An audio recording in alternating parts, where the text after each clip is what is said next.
പൂവാല നിരോധിത മേഖല. ഇത് കൊള്ളാലോ പരിപാടി. എന്താ ബസ് കാത്ത് കുളിക്കാൻ പോവാ? കണ്ടതാ. സിനിമയ്ക്ക് പോയാലോ? കാലത്ത് ഇറങ്ങി ഒരു വാന് ഷർട്ട്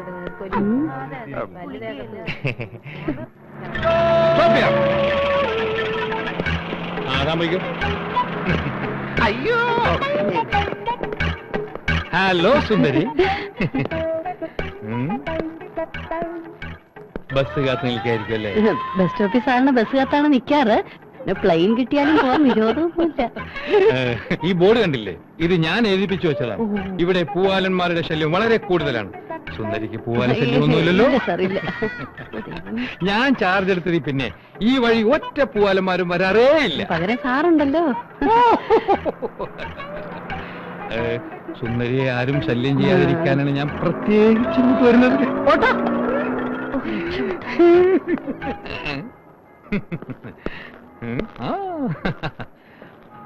നിങ്ങൾ കോളേജിൽ യാത്ര ചെയ്യുമ്പോൾ ബസ്സിൽ കയറുമ്പോഴോ ഇറങ്ങുമ്പോഴോ പൂവാലന്മാരുടെയോ കിളികളിലോ ശല്യം ഉണ്ടെങ്കിൽ എന്നെ അറിയിക്കണം. ഇവിടെ പൂവാല ശല്യമില്ലല്ലോ? ഇവിടെ പൂവാല ശല്യമുണ്ടോ? പൂവാല അല്ല മക്കളെ, പൂവാറ് പോവാനാ. ബസ് വരുമ്പോ പറയണേ. വരുന്നു.